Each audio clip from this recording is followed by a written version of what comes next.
Ipakita ang tunay na estado ng ating bansa. Ilahad ang mga pinakabagong balita at pangyayari sa ating bayan. Ipaalam sa taong bayan ang katotohanan at ipaliwanag ang mga hakbang na ginagawa ng pamahalaan upang manatiling payapa at maiangat ang pamumuhay ng bawat Pilipino. Mula sa Pangulo ng Republika ng Pilipinas, Mayor Rodrigo Roa Duterte, ito ang Talk to the People.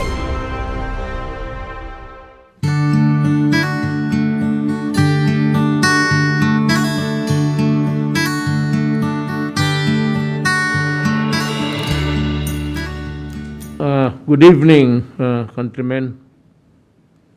Again, we have to face the nation to explain yung mga issues. Importante yan na hindi kayo mawalaan ng tiwala sa amin, sa gobyerno. Otherwise, this nation would be in trouble. Alam mo, mga pera na sinasabi, billion-billion yan eh. Alam mo kasi itong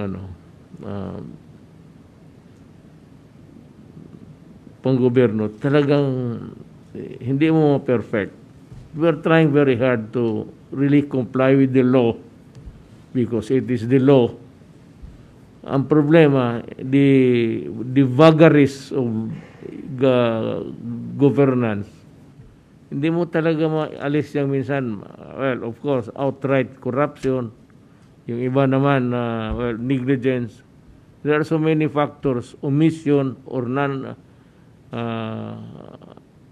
non-performance and all of these things would be reflected time and again, basta kaninong administration, lalabas talaga yan. But for today, I said, we will begin to talk to the people, and I would ask Secretary Isidro Lapeña, who heads the TESDA. Ito rin isan, I think it was also, but he has a lot to explain. And parang flag rin. The vote of the day is spelled F-L-O-G-G-I-N-G. It's not flag, F-L-A-G-G-I-N-G. Yun ang ngayon eh. Ngayon, before we go to itong mga mga anomalya, let us hear the TESDA make the report. Secretary Lapeña, the floor is yours. Sa ating Pangulo, Mayor Rodrigo Roa Duterte, Senator Bongo, mga kapwa ko miyembro ng gabinete, mga kababayan, magandang gabi po sa inyong lahat. Mr. President, noong ipinagkatiwala po ninyo sa akin ang pamumuno sa Technical Education and Skills Development Authority o TESDA, I had committed to immediately work towards winning the hearts and minds of our people through training in order for them to have jobs and livelihood after. Layunin po ng TESDA na maiparamdam sa ating mga kababayan ang ating genuine and sincere concern sa kanilang kapakanan para maging katuwang po natin sila sa nation building at sustainable progress. Isa ang Technical Vocational Education and Training or TVET sa mga itinuturing na pangunahing puwersa para sa sustainable economic development kung saan itinaas nito ang antas ng buhay ng ating mga kababayan. Gaya ng ating mantra, we aim to transform their lives and eventually contribute as productive members of society. Ang paglagda po ninyo ng Executive Order No. 83 para sa National Technical Education and Skills Development Plan or NTESDP ang aming naging batayan sa lahat ng mga programa at serbisyo na aming ibinibigay sa ating mga kababayan. Ginamit po natin ang two-pronged strategy ng NTESDP sa paghahatid ng TEVET sa ating mga kababayan. Una, ang TEVET for Global Competitiveness and Workforce Readiness. At pangalawa, ang TEVET for Social Equity and Poverty Reduction.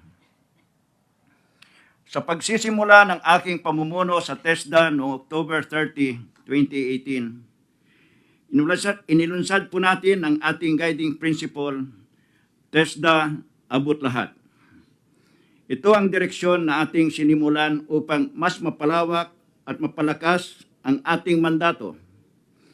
Ito ang simbolo ng paglilingkod sa mas marami nating kababayan, lalo na sa malalayo at mahihirap na lugar, upang matulungan silang mapabuti ang kanilang buhay. Mas pinalawig po natin ang sakop ng TESDA. Under your time, Mr. President, ay nakapagdagdag tayo ng 60 provincial training centers sa buong bansa. Kabilang narito ang provincial training centers sa Pigkawayan, Cotabato Province, na personal ninyong ipinag-utos sa TESDA. Mayroon din pong nadagdag na 3 regional training centers. Ito po ay sa National Capital Region, Region 12 at Caraga. Dahil sa aming layunin na mas maging accessible ang TEVET, ang bawat rehiyon at probinsya sa buong bansa ay mayroon ng mga training centers ngayon sa inyong pong administrasyon. Sa paglagda ninyo sa Executive Order No. 70, ang TESDA po ay natasang mamuno sa paghatid ng serbisyo sa ating mga kababayan sa mga malalayong lalawigan at geographically isolated and disadvantaged areas, or GIDAS. Bilang chair ng Poverty Reduction, Livelihood and Employment Cluster, or PRLEC, tinipon po natin ang iba't ibang ahensya ng pamahalaan, kabilang na ang mga local government units upang makapaghatid ng iba't ibang barangay development projects sa buong bansa. Simple lamang po ang pamamaraan ng TESDA. Una ay alamin ang pangangailangan ng komunidad, bigyan sila ng angkop na pagsasanay at kagamitan upang makapagsimula at turuan sila kung paano mapapakinabangan ang malawak nilang lupain upang magkaroon ng sustainable na hanap buhay. Teach a man how to fish, as they say, and he lives for a lifetime. Sa buong bansa, 215,375 na mga kababayan natin, katutubo, at 19,471 na former rebels ang nagkaroon ng pagkakataong magkapag-training sa TESDA sa ilalim ng PRLEC. Kabilang sa pangunahing programa matagumpay na nailunsad ay ang training program on photovoltaic or solar light installation system. Tinawag ito na Project TALA o TESDA Alay ay Liwanag at Asenso sa Sitio Blit, Barangay Ned, sa Lake Cebu, Municipality ng South Cotabato Province. Ayon sa isang tasaday elder, na may mahigit 70 taon nang nananirahan sa lugar nila, ngayon lamang siya nakakita ng ilaw pagkatapos ng napakahabang panahon na pagtitiis sa dilim. Mangiyak-ngiyak niyang ibinahagi ito sa amin. Ito ay isang patutuon ng kapabayaan ng gobyerno sa matagal ng panahon. Only in your time, Mr. President, na sa wakas ay nakarating din ang serbisyo ng gobyerno sa kanila. Nais ng TESDA na suportahan ang food sufficiency and security ng bansa. Kaya mayroon din po tayong training na agri-crop at livestock production para maturuan ang mga komunidad na maging productive ang kanilang mga lupain. Dahil dito, nagkaroon sila ng kakayahan na makapag-produce ng kanilang sariling pagkain. Sa pamamagitan naman ng Community Enterprise Development Models, natuturuan din natin ang ating mga kababayan na magbenta ng kanilang mga sobrang produkto para sa karagdagang kita. Isang matagumpay nating proyekto, ang Alabel Food Hub o bagsakan ng mga gulay at prutas sa Barangay Alegria, Alabel, Sarangani Province. In a span of 17 Thursdays, yan po ang market day nila, designated market day.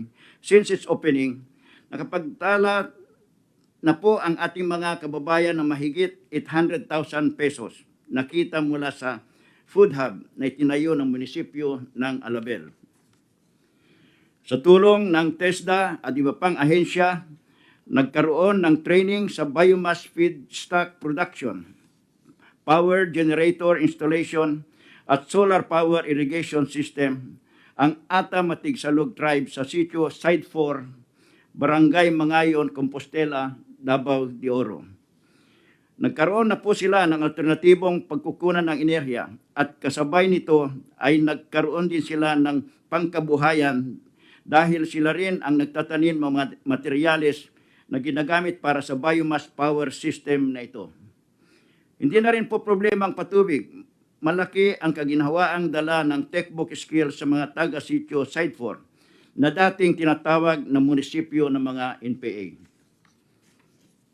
Malaki na rin po ang naitulong ng mga batas na inyong nilagdaan sa pagpapalawig ng TEBET. Una dito ay ang Republic Act 10968 or Philippine Qualification Framework or PQF Act. Dahil sa PQF, mas nailatag ang TEBET sa kabuuan ng education system at it established the mechanism for lifelong learning at lalong pinaigting ang ladderized diploma program. Dahil dito, ang isang kababayan natin ay maaari munang mag-aral ng TEBET at magtrabaho. Pagkatapos, pwede siyang bumalik sa pag-aaral kung gusto niyang tumaas pa ang antas ng kanyang education. Nakatulong din ito sa pagbubukas ng oportunidad sa ibang bansa dahil ang kanyang qualification ay recognized or at par sa standards ng bansang kanyang papasukan. Nagpapasalamat po kami sa inyo, Mr. President, sa pagpasa ng Republic Act 11230 or Tulong Trabaho Act.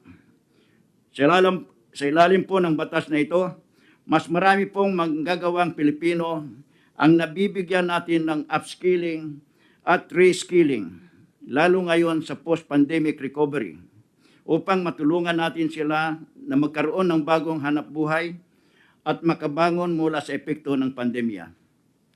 Ang Republic Act 10931 or Universal Access to Quality Tertiary Education Act ay nakatulong naman sa makapagpalawak ng enrollment sa TVET diploma programs. Ito ang magiging daan na sa pag-produce ng mga technologists and technicians na magpapatakbo ng ating mga piling industriya. Sa loob po ng mahigit 5 taon ninyong panunungkulan mula noong 2016, mahigit 10 milyon nating mga kababayan sa loob at labas ng bansa ang nakatanggap ng skills training mula sa TESDA. 9.8 million naman ang nakapagtapos at 6.6 million ang ating na-certify na skilled at competent sa kanilang mga napiling kasanayan. Ang employment rate ng ating mga graduates ay tumaas mula 71.87% noong 2017 to 84.15% noong 2019.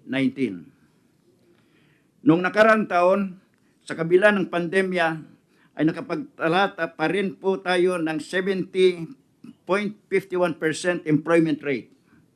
Ibig sabihin ito, 7 sa kada 10 graduates ang nagkaroon ng trabaho o hanap buhay pagkatapos ng kanilang training sa TESDA. 63.37% ay wage employed o nagkaroon ng trabaho sa mga kumpanya o opisina at 31.11% naman ang self-employed o nakapagtayo ng sariling negosyo. Kasama na rito ang farming. Mr. President, we would like to emphasize that TVET is a wise investment dahil sa bawat tao na nakapag-aral o nakapagtatrabaho, nakakatulong tayo sa 5 panyang kapamilya upang maging productive members ng society. Bilang tugon naman po sa pangangailangan ng sektor ng construction ng mas marami pang manggagawa para sa Build, Build, Build program ng pamahalaan, 371,369 na individual ang nakapagtapos sa 63 construction-related courses ng ahensya mula 2019 hanggang ngayong June 2021. Sa kasalukuyan, ang agriculture ay isa sa priority sectors ng TESDA to ensure food sufficiency and security in the communities. Lalo po ngayon na patuloy pa rin ang pandemya. Kaya naman, ang paglagda ng ating Presidente sa Rice Tarification Law ay malaking tulong sa ating layunin. Sa pamamagitan ng Rice Competitiveness Enhancement Fund ngayong taon, ang TESDA ay nakapag-assist sa 21,075 farmers. Kabilang na rin ang kanilang mga dependents at iba pang farm workers.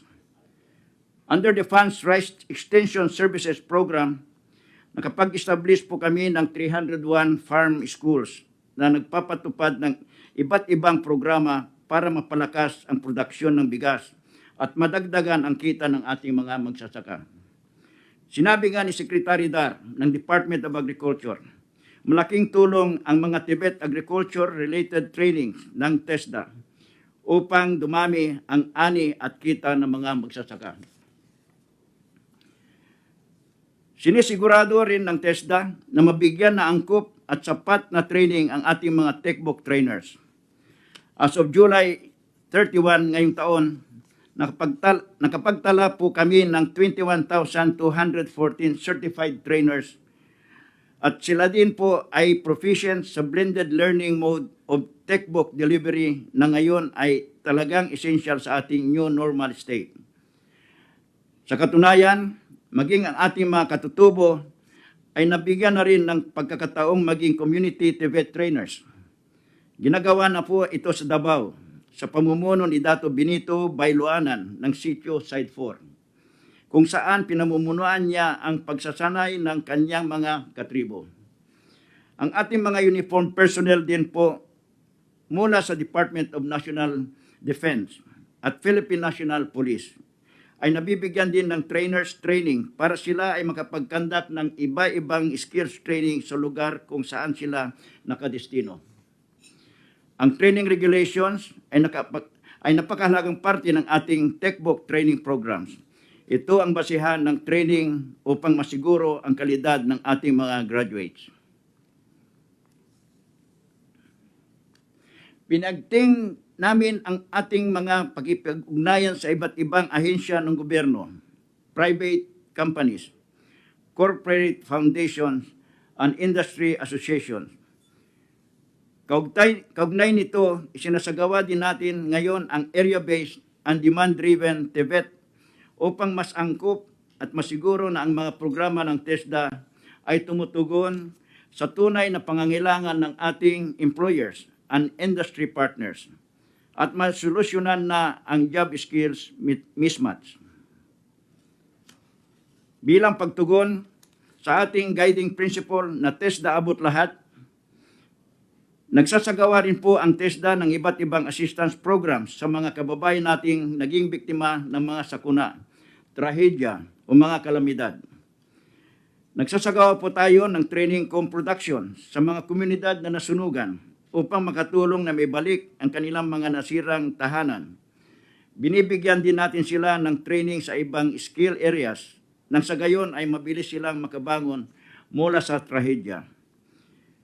Nagsagawa din tayo ng relief operations and assistance program sa mga nasalanta ng mga nakaraang bagyo, sa mga naging biktima ng pagsabog ng Bulkang Taal at lindol sa Cotabato.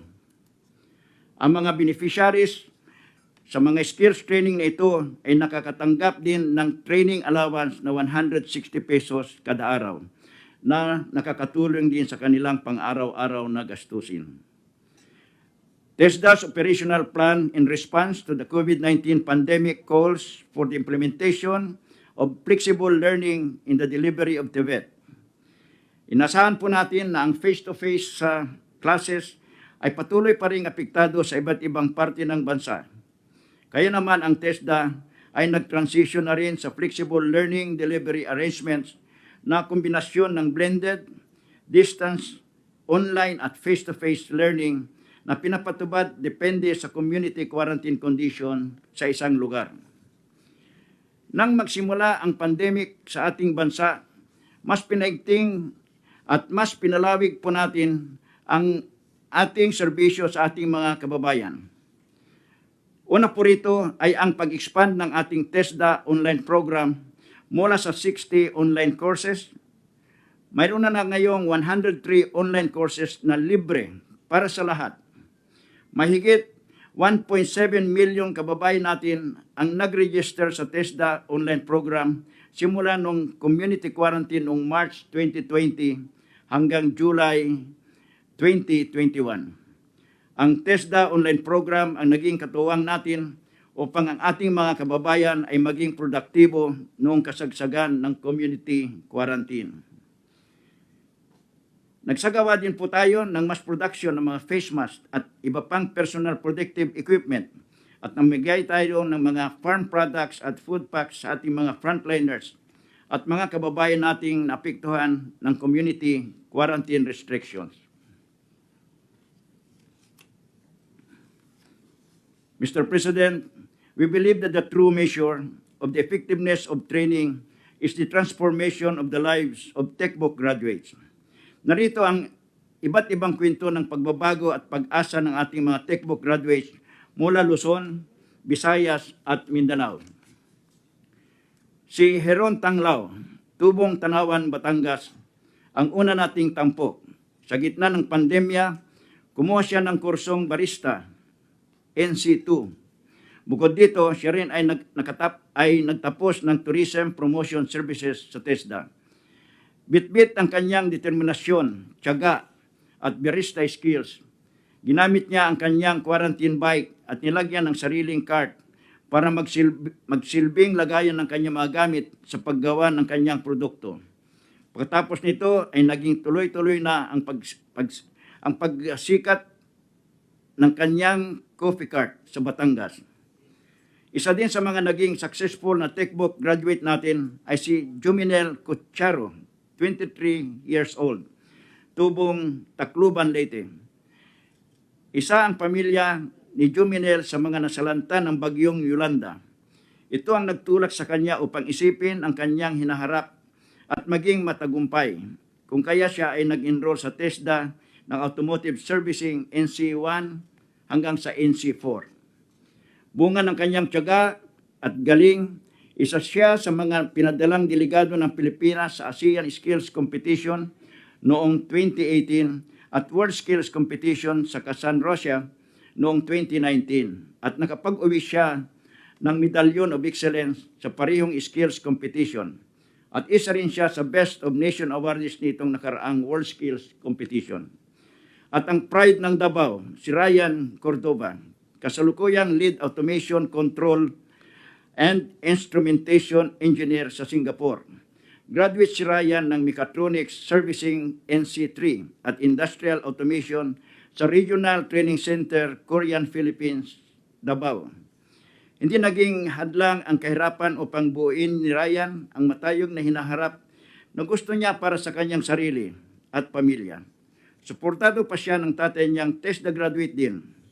Pinapatunayan nito na kapag pinagsama ang sipag, diskarte at textbook, siguradong aasenso. Ang mga ito ay patunay kung paano naging kaagapay ng ating mga kababayan ang TESDA sa kanilang muling pagbangon mula sa pandemya. Sa inyong State of the Nation Address noong 2020, inyo pong inatasan ang TESDA na tulungan ang mga OFWs na apektado ng pandemya. Bilang tugon, inulunsad namin ang TESDA abot lahat ang OFWs. Gamit ang TESDA mobile app, libo-libong repatriated OFWs ang nakapag-register at nakapag-avail ng free skills training at free assessment at certification sa ilalim ng programang ito. Bukod po sa ating mga malasakit helpdesk na matatagpuan sa ating mga paliparan, nagtayo din po tayo ng mga OFW desk at malasakit helpdesk sa ating mga regional at provincial offices upang ma-prioritize ang mga pangangailangan ng ating OFWs. Lahat ng ito ay resulta ng ating pakikipag-ugnayan sa ating mga overseas Filipino workers. Sa kabila ng pandemya, patuloy po tayong nagbibigay ng pagsasanay sa mga displaced workers upang sila ay mabigyan ng skills at makahanap ng trabaho o magsimula ng kanilang sariling negosyo. Sa ilalim naman po ng National Employment Recovery Task Force or NERS, tuloy-tuloy ang aming pagsiservisyo upang makapagbigay ng tamang skills training sa ating mga kababayan, alinsunod na rin sa inyong direktiba nitong nakaraang SONA. Nagtutulong-tulong po ang DTI, DOLE at TESDA, kasama ang iba pang members ng NERS Task Force upang masiguro na ang ating mga manggagawa ay magiging matatag habang tayo ay nasa gitna ng pandemya at hanggang sa maibangon natin muli ang ekonomiya ng bansa. Sa inyong huling State of the Nation address, nabanggit po ninyo ang kailangan gawin ng TESDA, prioritize the upskilling and reskilling of the Philippine workforce and increase their employability. Gusto po namin ipaabot ang pasasalamat sa pag-approve ninyo, aming mahal na Pangulo, ng 4.95 billion pesos funds para sa modernization ng mga TESDA technology institutions, pasilidad, at state-of-the-art learning system. Ito ay upang tayo ay maging handa sa mga challenges ng Fourth Industrial Revolution. Kasabay po ng pag-modernize ng pasilidad, nagdagdag din tayo sa ating manpower complement. Kasama na sa mga inaprubahan ay ang 996 plantilla positions na para sa iba't ibang operating units at training centers ng TESDA.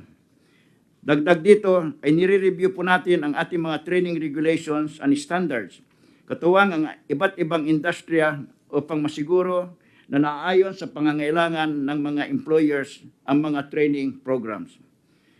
Sa kasalukuyan po, mayroon na tayong 3 nasimulan na TESDA Innovation Centers sa Cebu, Region 7, sa Northern Samars, Region 8, at Zamboanga, Sibugay, para sa Region 9. May 5 karagdagang innovation centers ngayong 2021 na itatayo sa Taguig City, dito sa National Capital Region, Pangasinan sa Region 1, Isabela sa Region 2, Bataan sa Region 3, at Davao City sa Region 11. Mahal na Pangulo, TESDA is fully aware of its role in this nation's recovery from the present crisis. Nakahanda po ang aming tanggapan, lalong-lalo na sa pagsisiguro na ang ating human resources ay nakakasabay sa mga challenges ng new normal at future work environments. Sa patuloy ninyong pagtitiwala at pagsusuporta sa TESDA, makakamtan natin ang inyong hangarin na magkaroon ng komportabling buhay ang bawat Pilipino. Maraming salamat po at muli, gandang gabi sa inyong lahat. Maraming salamat, Secretary Lapeña. Alam mo, I've been mayor. I was the mayor of Davao City for 23 years. Excluding the 4 years I was a congressman. And excluding also the 4-year, another 4 years as vice mayor to my daughter. Along these years, yung mayor ko lang 23 years, meron lang akong gustong share sa ating mga kababayan. May sabihin ako dito, may basahin ako. I want to make this thing very clear. This is not an accusation against 𝐂𝐤. It's neither a criticism against 𝐂𝐤. It is just sharing with 𝐂𝐤 the heartaches of the so many people na dumaan dyan sa mga audit ninyo. I know that you have to do it. Kailangan gawin ninyo. Utos ng batas. Wala akong, at saka hindi naman personal yan. Hindi tayo magkakilala. Pero yung mga repercussions lang na gusto man ninyo o hindi, gusto ko rin o hindi, ay mangyari pagka ganitong Philippine, yung environment ng ating bansa, politika, pati yung mga tao na, well, there is a freedom of to criticize whatever. What kailangan malaman ng Pilipino na ano talaga ang totoo. Ngayon, yung hindi maniwala, wala na akong magawa sa inyo. But you can check this with government records. It's open. Sabihin mo lang kung anong gusto ninyo at I will give the order to open whatever there is. There is that ating transparency law at transparency executive order. Wala pa ng batas. Wala pa yung batas. Meron ako executive order pero Congress has yet to act on itong mga batas na making it transparent. Kailangan mo yung everything that the public may want to know. Again, I repeat, this is not personal.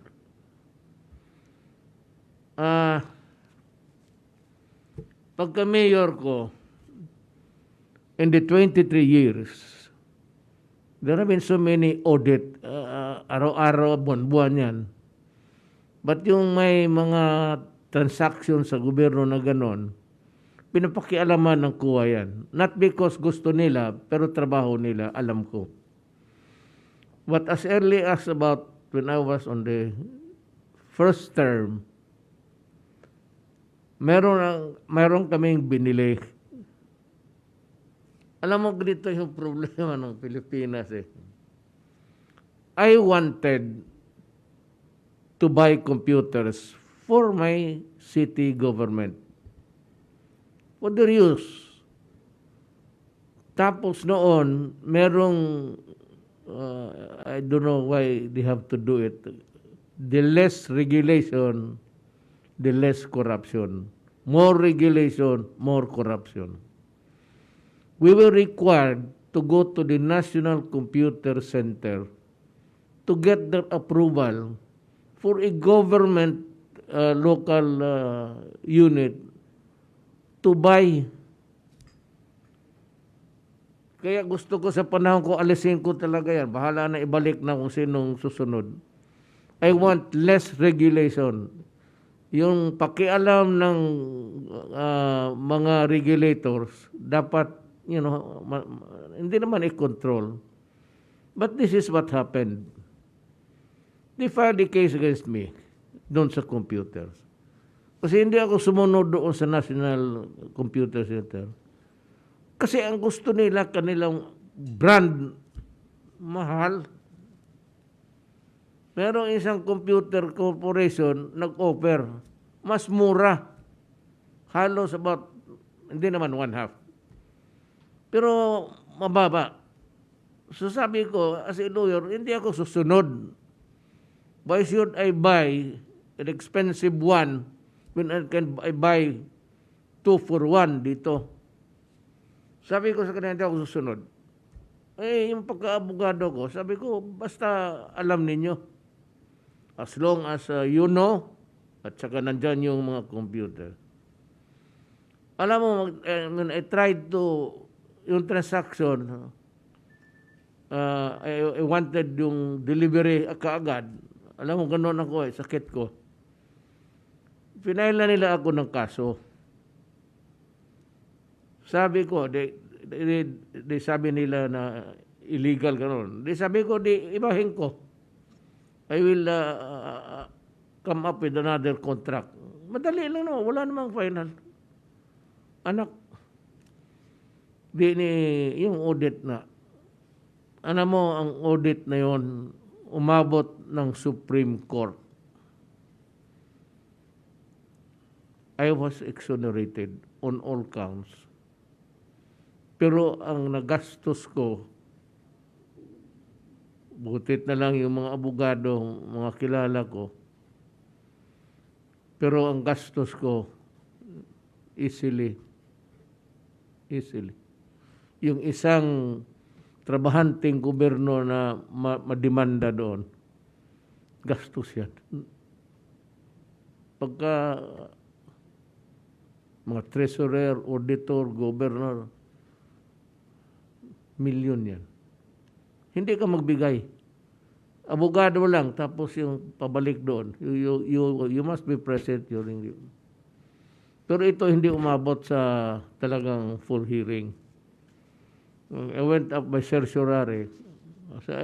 Sabi ko, on all fours. Tapos next, about medicines again. Ako mismo, bakit ka magbili ng mahal ito? Pareho lang naman ito. Generic and branded. It has the same effect on the body. Ba't dadaan ba ito ng gobyerno yung FDA kung generic? Gusto na. Pinala nila ako ng kaso. Umabot ng Court of Appeals. Exonerated ako. Then the third, alam mo, mayor ako. Alam ng taga Davao lahat, pati yan si Congressman Nograles, lahat ng tao sa Davao, every Christmas, nagpapakain ako by sectors. Christmas party. Gratis sa gobyerno. Papakain ako ng police and military. Alam mo, andyan si General Lapeña yun. Then, papaan ako sa disabled.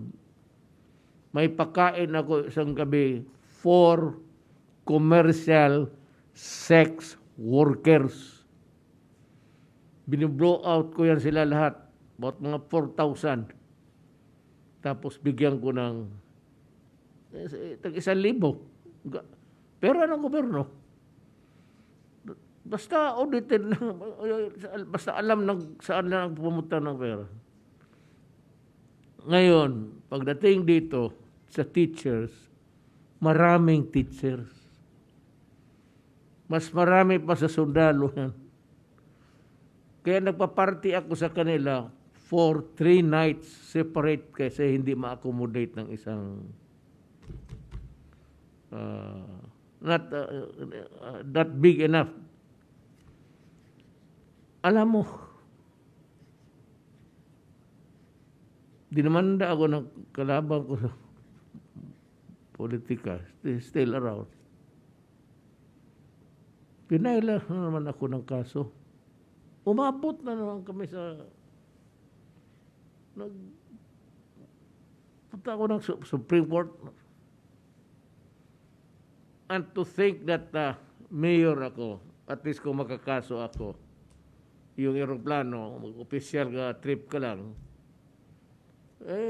alam mo, pag nademanda ka, and it is part of your duty, siyempre pupunta, patatawagin ka ng sandigan, pupunta ka talaga doon. Ngayon yung bakit, ito bang krimen na ito, akin ito, sa gobyerno. I'm just doing what the law allows me to do. Yan ang aking personal experience. Masakit yan kasi, alam mo, 8 out of 10, paglakad ka ngayon dyan sa daan, ay, hamunin ko kayo. Yung bang report ninyo na nabasa ninyo sa newspaper, sa radyo, anong tingin ninyo doon? Wala, korupsyon. Yung mga commentators, political commentators dyan sa radyo, mga kurako. Alam mo, ang totoo niyan, ang DOH walang pera. Ang pera, DBM. Kung may programa sila, ang magbayad, rin nila, ito yung programa. Hindi humahawak si Secretary Duque ni piso.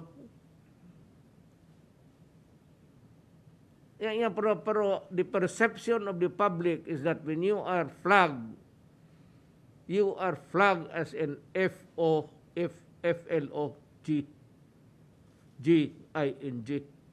It's not flagging, it's flogging. Pagtanong kayo dyan, sa newspaper, headline, budget, ganon. Yan ang mahirap dyan. Alam ng kuwa yan. Ngayon sabihin nila, batas ito, paano? Hindi, i-question and answer mo. Huwag kayong mag-draw ng conclusion without decide of, sabihin niyo, ito yung tanong ninyo, ito yung sagot. Para malaman ng tao. That give him a chance also to answer. Sufficient time. At saka itong ginagawa ngayon ni Secretary Duque, anew, Secretary Galvez, Secretary si Defense, ongoing ito, Adre. So you do not conduct unnecessarily yung mga audit na ongoing pa. We are fighting a pandemic. Do you know what is pandemic is? It's the tallest in the ladder sa mga sakit. Ang epidemic is local, pandemic is worldwide. Lahat nagsasuffer. They are fighting a war against an enemy na hindi natin nakikita. Give them an enough elbow room to move. At saka yung sabi ninyong documentation, alam ninyo, pandemic, skeletal force lahat. Inyong opisina, lahat kayo sa gobyerno, alam ninyo yan. Ang COA, alam ninyo yan. Hindi lahat ng empleyado ninyo nagre-report. So, ang documentation, hindi mo makaagad-agad kasi i-validate mo pa, bili ito, at magkuha ka pa ng validation. Yan ang tapos papasok ka in the middle of the battle. Patapusin mo man at least at the end of the year bago kayo magpumasok. Suggestion ko lang yan. Huwag kang pumasok ngayon kasi ongoing ang barilan between the virus and the government's vaccine. There's a war there. Huwag ka basta bigla ka lang pumasok, mag-conduct ka ng timing ninyo. At you have to make over yung sa report ninyo na gano'n. It has to be, sa una, this is not an accusation. There is no money involved here. Wala nga money. Ang Congress is complaining na hindi ginamit. Hindi nga basta-basta ma-implement ang program. Walang tao. Walang opisina dito that employs thousands of personnel who will go out to implement a program of government. Tapos, if you try to validate, sino ngayon? Galing sa opisina, skeletal force lang. Yan ang mahirap. Ang experience ko sa inyo is 3 beses. 3 beses ko kayo na-review. Tapos magkano ang gastos ko? And the humiliation. You go there, appear before the court, and you read the information. Tapos you're guilty or not guilty. Bayaran mo, abogado mo, at least yung gastos niya. Alam mo kung magkano ibayad mo sa bayaran mo lang ng 1,000. Ang iniisip ko lang, yung mga empleyado na kagaya ng, maraming beses ito, mayroon dito nagsuicide. Alam mo yung mga treasurer, pati auditor, magpagpirma lang yan sila. Kung wala naman sila nakita na masama may contract. Pagdating sa demandahan, kasali sila. Kaya kasi ako, mayor, nakita ko, hindi taga Davao City. Pero kilala ko kasi politiko tatay ko. So sabi ko, ba't taga nandito? Yung barong pa niya na butas-butas. Sabi niya, alam mo, mayor, ganito. Kakaawa, utang pa pamasahin. You do not appear when the case is called. The court will order your arrest. Kailangan nandiyan ka. Yan ang mahirap dyan. Yun ang masakit. Yun ang hindi nakikita ng publiko. Pati yung those unnecessarily making a hay, out of. Basta na lang maka-criticize, those binabayaran naman. Lalo na yung mga virulent na wala tao dito magmura ng kapwa niya tao. Pera yan. Baski sinong pinaka-torpe dito na Pilipino, he would not unnecessarily go out. Even if he's a commentator, reporter. Tapos magsulat ng bayad yan. Walang tao na magmura na one who will paint another human being, maybe he is white. All you have to do, I said, to make it appear na ang kalaban mo, sirain mo, paint him black. He is white, paint him black. Pinturahan mo lang ng itim. Ganon yan. Yan ang experience ko sa almost 40 years ako sa politics, pang-gobyerno. As a fiscal, vice mayor, then president. Ganon ito ngayon, nangyari. Kaya mabuti na sabi niyo, why are you defending? I am not defending DOH. Trabaho nila yan. And we are governed by the rules. Hindi ako, I'm not defending because they are not being accused of anything. I'm just sharing my opinion. Kasi kagad, Duterte is defending DOH from anomalies. Putang ina, anong anomalies yan? Sabi ko nga, hindi man sila nagbabayad. Ang DBM man. Yan ang problema. Yan ang masakit sa kapwa ko taga-gobyerno. All government officials. Ang Congress, hindi nila pakialaman lang ng Congress ang kuha. I am sure, takot kayo sa Congress. Kasi pagdating ng budget, bigyan ka lang ng piso, tapos ka na. Pero dito kayo, bugbugin talaga ninyo ng well, I said, it is not, alam ko, walang mali siya. You are just doing your duty. But in making the report, kindly reconfigure everything. And sabihin sa una, at the first instance, pag ma-interview ka, sabihin mo na kaagad, there is no corruption here because there is no money involved. Ang pera nga hindi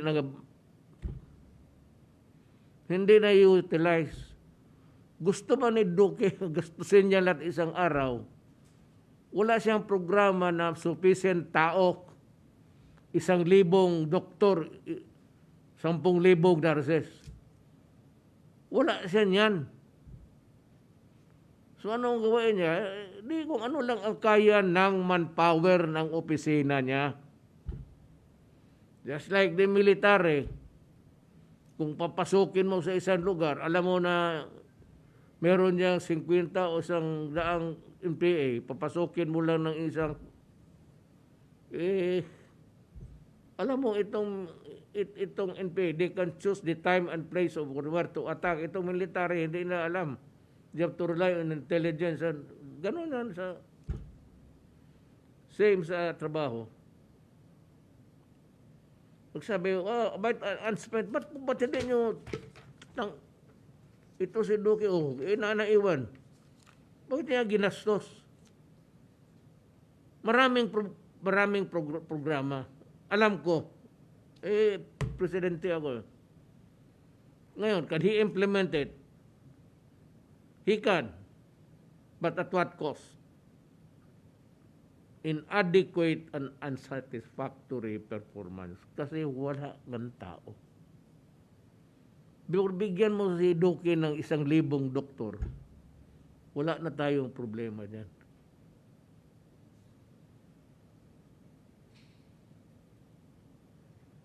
Wala akong anong sa kuha. Pero sabi ko, maglakad ka. I repeat, just to, analogy ba? Maglakad ka, maski hindi lang tao, kaibigan mong magkape kayo. Padre, anong masasabi mo sa... Sabi ka nga, alam mo, basta gobyerno, ganoon talaga eh. Hindi mo mawala yung korupsyon. Putang ina.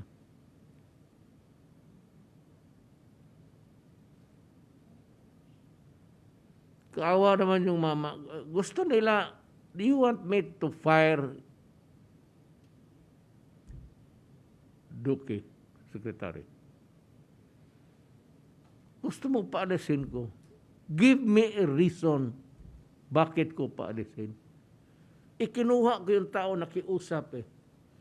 Hindi naman niya nag-apply. Nakiusap na, hindi naman nakiusap na kunin mo ako. Ako ang kumuha. So kung ano pagkakamali niya, sa akin yan. Pero nakita ko, you want to ask them, for what? Ano ba ang nagawa niya na kasamaan? May 2 asawa siya, wala tayong pakialam niyan. Dagdagan mo pang isa, sekretary, para 3.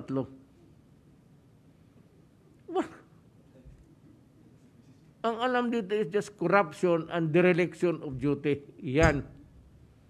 Failure to perform a task required by law.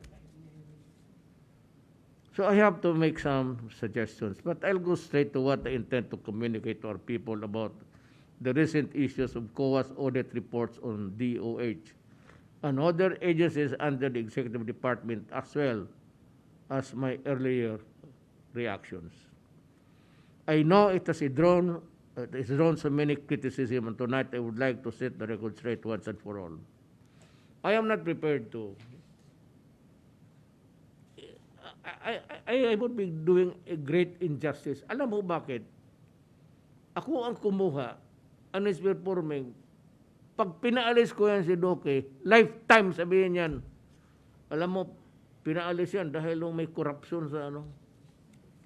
Just imagine the injustice that you inflict on your another fellow human being. Hindi ako ganon. Kung mag-perform ka, ngayon, kung mag-knockout ka dyan, pwede pa kitang ipapatay para tapos ang problema ko. Pagkatapos niyan, pakulong ako. Okay lang man yan. Matagal naman rin akong sanay dito sa labas, baka sa loob, ublo ang tawag dyan. Mga priso, when they say, munting lupa, pasok ka sa loob or wag sabi, ublo. Baliktarin nila, ublo. You can spend your time. Me, 76. Gusto ninyo magpreso ng itito? Okay. Kayo maghugas ng irinula ko. But that time,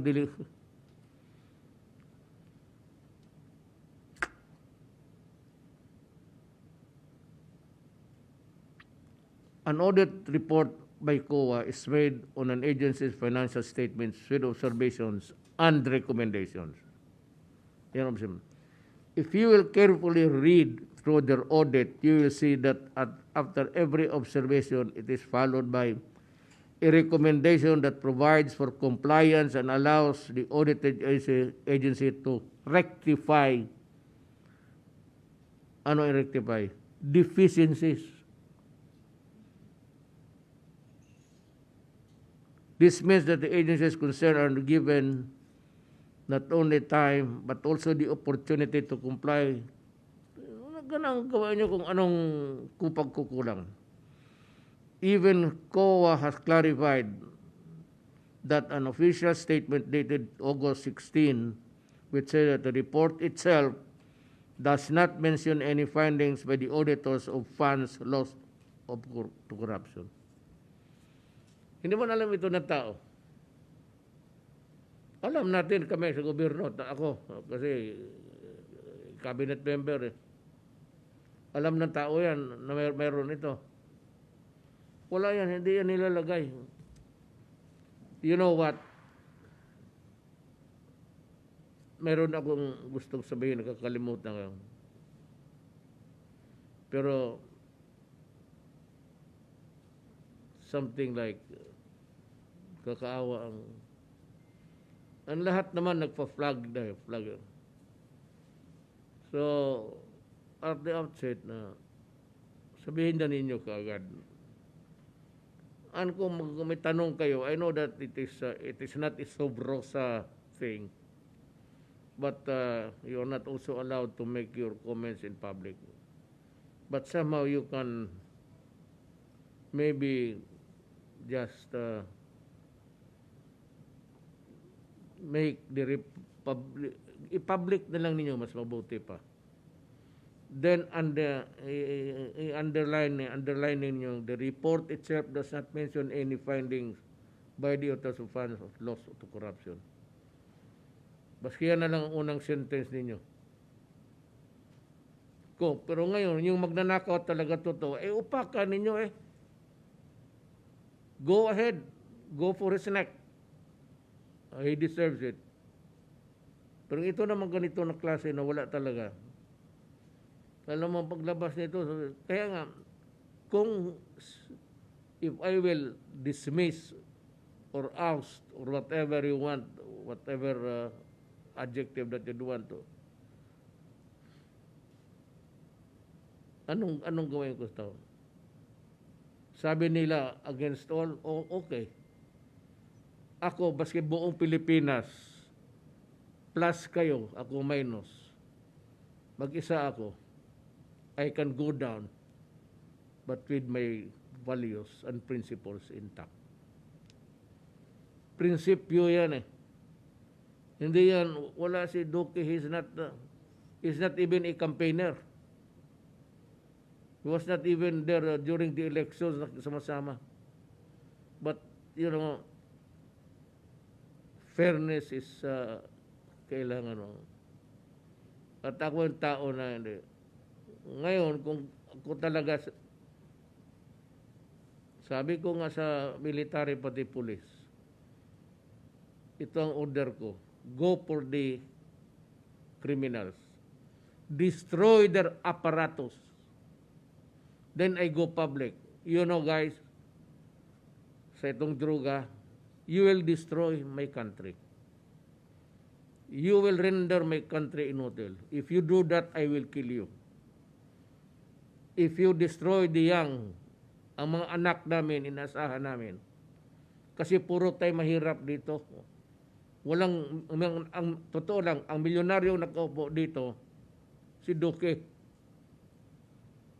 He's the only millionaire dito na alam ko. Wala na iba.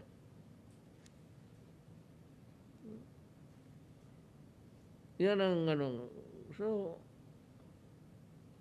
I'm sorry but I said, baski mag-isa na lang ako, I will stand for Duque. Even if it will bring me down. sabi na pagkatapos na ito, hindi na popular si Duterte yung mga rating niya magdoon. Look, tapos na ako. The rating does not really matter to me. Ang gusto ko lang magtrabaho ng matino, and whatever judgment you have for me, I don't give a shit. Basta ako, I will stand by my values. Hindi ako mag-ano ng tao na walang,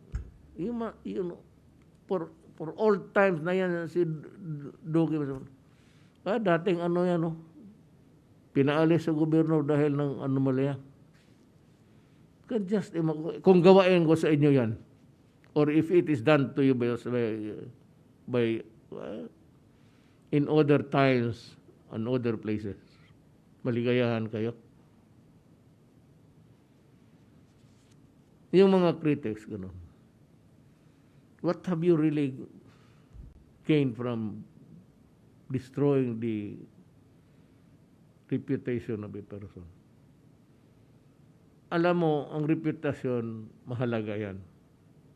But at the end of the day, ako, sabi ko, may mga values, may mga prinsipyo sa buhay na I hold strongly in my heart. Baski na akong isa na lang at lahat na gusto na kalaban ninyo si Dugoy, tatayo ako para sa kanya. Sabihin ninyo, ang rating ko magbaba. Di ibaba ninyo ngayon. Wala akong problema. I can go as 10. What do I really care? Basta magtrabaho lang ako ng matino. At the end of the day, when I face my family of dinner, tapos makadasal ako, ang dasal ko, maiksi lang. Please guide me, Lord, and protect my country. Give us the things that we need. Hindi na ako nagdadasal ng sarili ko. Presidente na binigay nga sa akin ng Diyos. Sabihin ng Diyos, tangina mo, karami mong dadal, binigay ko na sa inyo. Marami ka pang ungol dyan. I say that help me in my quest for not perfection, in my quest sa pagsisilbi. Ngayon ang bakuna. Sige ng bakuna, walang bakuna. Walang supply hanggang ngayon. Mabutit na lang, mabinigyan tayo ng, was it 1 million? I'd like to thank China. Binigyan na naman tayo ng 1 million doses. Kita mo? Ngayon itong mga gagong, itong Quisha, si Albert Trillanes, kung sinabi tama sila tapos sumunod ako sa kanila, ang unang bakuna wala tayo. Sinong nagbigay? China. Talagang pagputok ng pandemya, wala tayo zero, alam ko. Kaya ulitin ko itong story na to. Tinawagan ko si President Xi Jinping. Sinabi ko, Mr. President, my country is poor. We have not had the technology or the expertise to make our own vaccines. We cannot make it on time. Can you help me? Please remember my country. Sabi ni Xi Jinping, do not worry, we will help you. Hanggang ngayon, baski isang buteng Coke, walang hiningi ang China. Yung geopolitics, yung away niya sa Amerika, kanila yan eh. What have we to gamble dito? Makipag-away ka? Target tayo kasi nandito sila. Paalisin mga Amerikano, di wala tayong problema. Walang bomba dadating dito. Pag nandyan sila, pagka nagkaputukan ito, sinong una matutunaw? Sundalo nila, lahat naka full protective gear. Tayo, Pilipino. Tayo ang maulan. Hindi ko inaano ang Amerika. It's geopolitics yan eh. Politika ng mundo. Gusto dito sila kasi dito sila, dito ako. Pagpunta mo dito sa isang bayan, dito ako. Ganyan sila. Hindi naman, tagal naman, ganun ang ginagawa nila. It is the constitutional mandate of COA with all government agencies likewise to uphold transparency, accountability, and integrity at all times. Wala akong issue dyan. As a matter of fact, I encourage.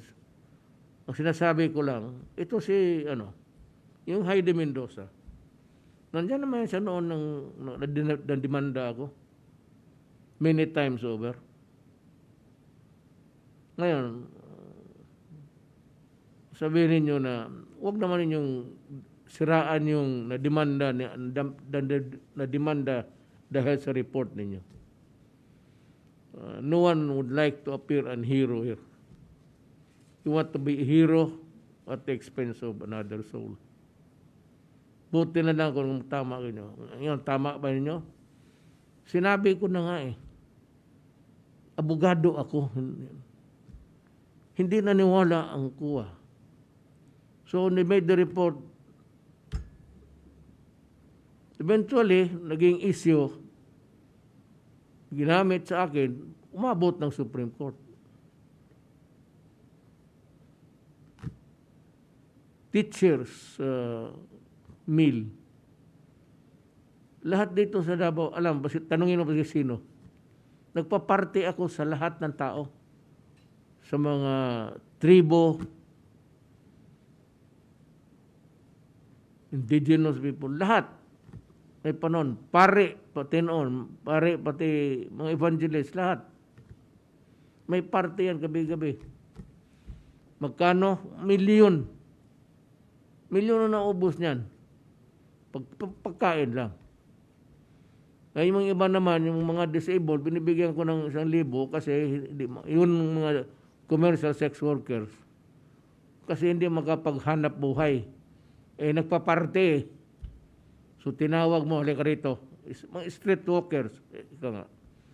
Pardon the discussion.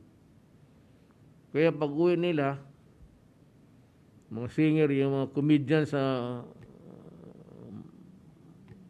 Manila, yan. Hindi naman kami but pumunta kami ng Mindanao because pag nag-migrate ka, ibig sabihin naghanap ka ng greener pasture. So alam ko ang buhay. Hindi kayo maniwala, sabi ko sa inyo. Nadimulis pa kami noon. Santa Ana, itong Santa Ana ngayon was just a wetland, pagat-patan sa Bisaya. Pero so over time,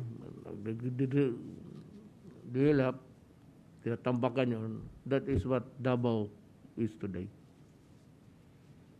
We came here mga 1949. Wala kaming nothing at all. Kaya alam ko nung na mayor ako, I can mag-usap. Alam ko kung rip-off yan, naghingi ng tulong na alam ko yung iba. Mahirap naman. Magkano sakit-sakit. Kailangan ko, kano kailangan mo? Kailangan ko 500. Bigyan ko 200. Iyon na yan. Reserve your bola. Huwag mo na akong bula na magbalik ka dito, bigyan kita. Pero hindi na yan. Kaya nang magnakaw na ako. Ako fiscal ako noon. Ano mo yung magnanakaw? Damit, pati pagkain. Pagdating sa opisina, sabihin ko na, lalo na ano, anong negosyo mo? Mayaman ka. Kalimutan mo na yan. Total kapagkain yan eh. Damit.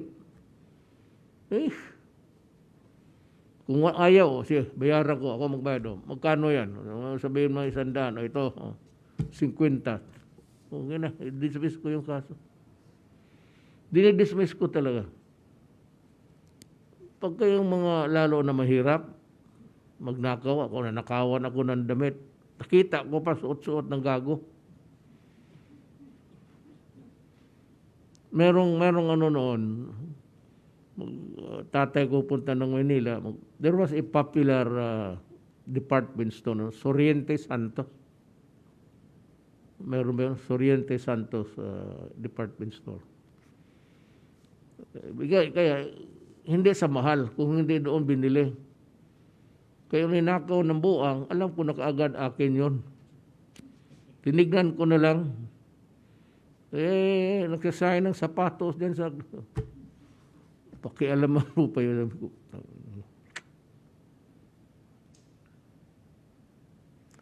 Government should not be affected or swayed by the noise of the few. Conundrum. We should perform our sworn duties to the people, including transparency and accountability.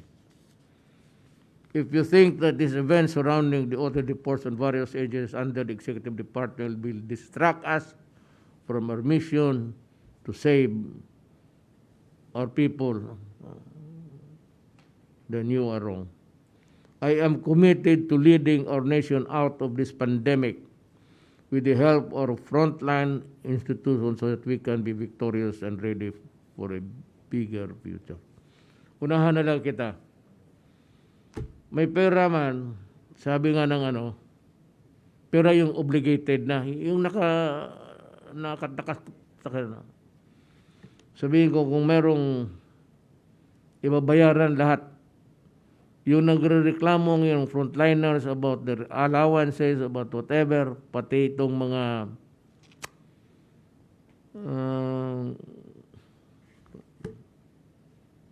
sinsa na matanda na yung presidente niyo, siya nakuha sana kayo ng bata.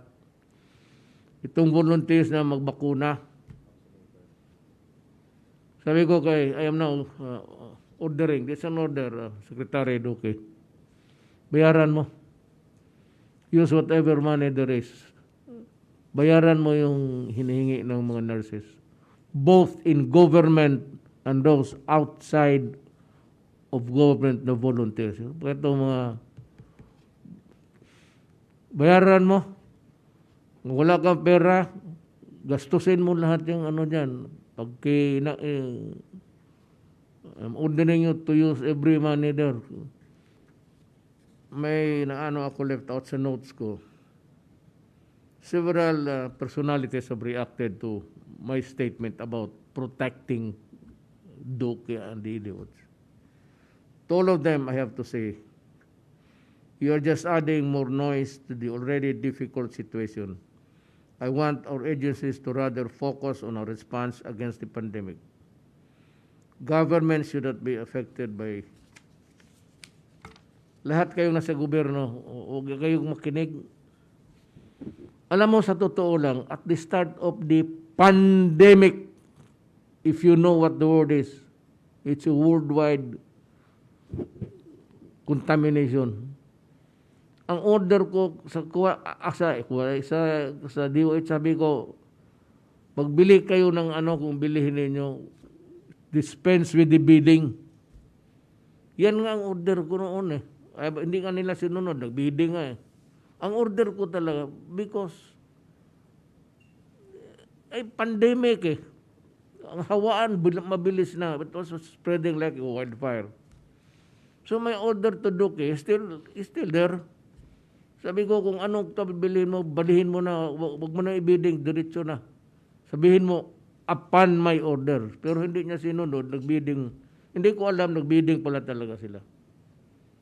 Ang order ko kasi do you know what the word pandemic is? And do you know how many people that are now are sick or dying tayo nga hindi na makaalis nitong ano eh. This is the first time sa ating namatay pa ang ano generation na ang hold upper pati tayo magkapareho na ka-level. Pare ka-level na tayo. This will not, I'd like to tell just this pandemic will not disappear overnight. It will be with us for a long time. Nandyan na yan sa hangin eh. So, kung mahawaan ka, patay ka na. So, how long? This is going to be a long journey. So, wala na yung mga happy-happy natin sa gabi, makalabas tayo ng pamilya natin. Saan ka? Nakamas ka. Talagang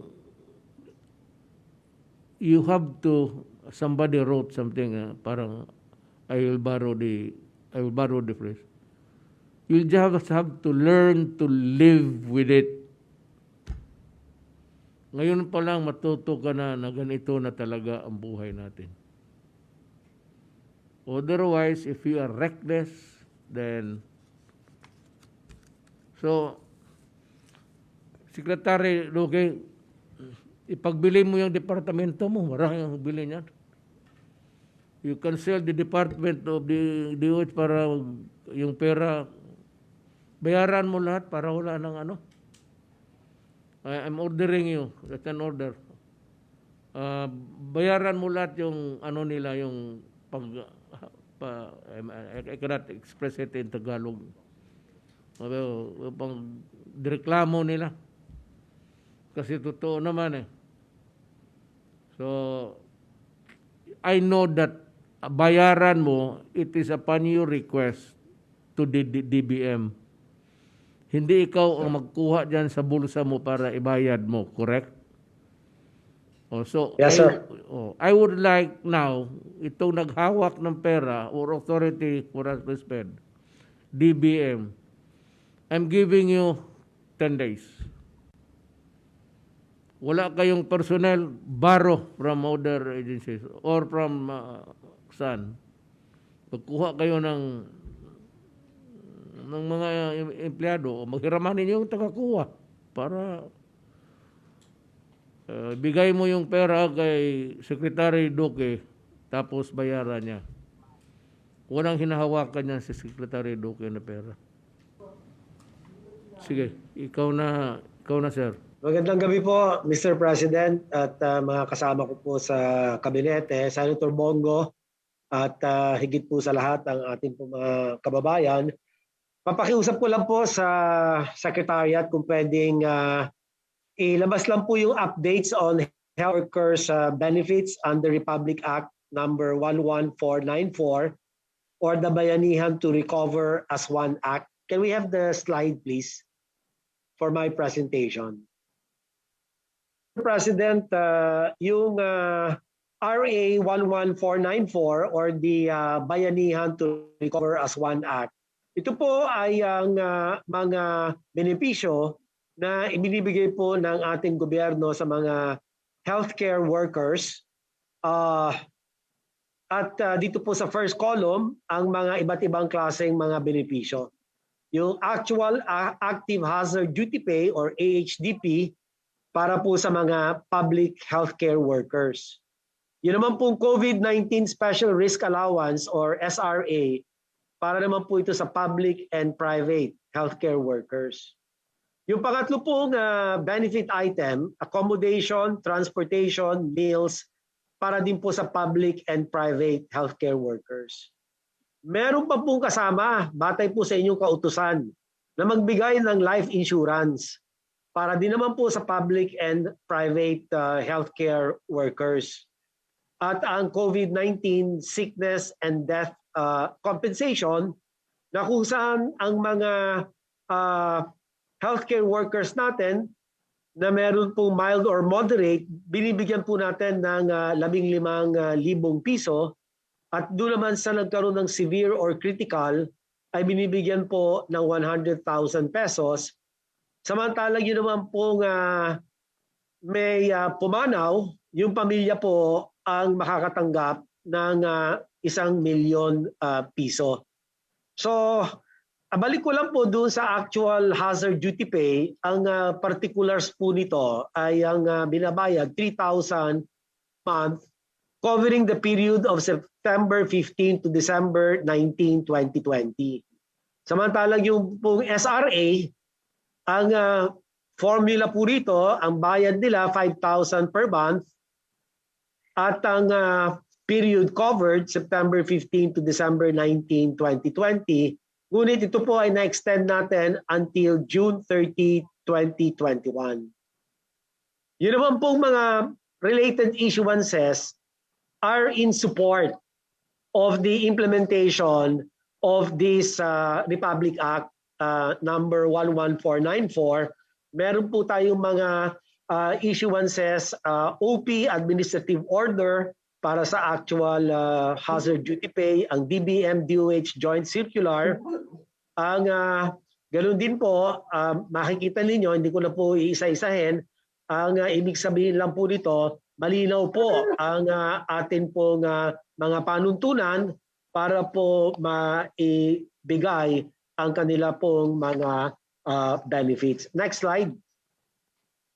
For the provision of the actual hazard duty pay, ito pong frontline healthcare workers shall refer to medical, allied medical, and other personnel in the public sector who are involved in the national healthcare response to mitigate the transmission of COVID-19 and prevent further loss of lives, as in AO number 35. Doon naman po sa provision ng SRA, public and private healthcare workers, shall refer to medical, allied medical, and other personnel who directly provide treatment and support care to COVID-19 patients as reflected in AO number 36. Next slide, please. Dito na po makikita ang pondo na ating pong ibinayad para po masakupan ito pong mga benepisyong akin natanggap. So dito po sa first column, makikita yung benefit, tapos yung period covered September 15 to December 19. AHDP, Mr. President, ang atin pong na bayaran, we obligated 3,357,053,616 at ang benepisyaryo po nito ay 384,159 healthcare workers. So halo-halo na po yan, nurses, doctors, mga medtechs, lab techs, etc. Dito naman po sa pero ito po sa actual hazard duty pay, ang malinaw po dito, yung actual na talagang na-expose po sila dito po sa patient care. At ito naman na special risk allowance na 3,210,833,000 thereabouts ay ang nakatanggap na po rito, Mr. President, 306,314 healthcare workers. On top of this, meron po tayong provision of accommodation, meals, and transportation na nagkakahalagang 1.26 billion thereabouts. Ang benepisyaryo po nito ay umabot sa 103,096 healthcare workers. At meron pa nga po yung life insurance na umaabot ng ang binayaran po ng ating gobyerno ay 16,269,000 thereabouts. At ang nakatanggap ng insurance na ito ay 32,281. Yun naman pong pangalawang benefit period covering December 19, 2020 hanggang June 30, 2021. Meron po tayong special risk allowance at dito po ang naibigay po natin ay 7.12 billion thereabouts. At ang nakatanggap po naman dito ay ang mga healthcare workers na 379,117. Ibig ko lang pong bigyan din na ang pagbibigay po ng special risk allowance ay qualified po ito under the law. At ang sinasabi po doon, yun lang po makakatanggap ay yung meron pong direct patient care, no? Direct care of COVID cases, no? So hindi po batay sa batas ay hindi po lahat nabibigyan. At dito po ang nagiging problema.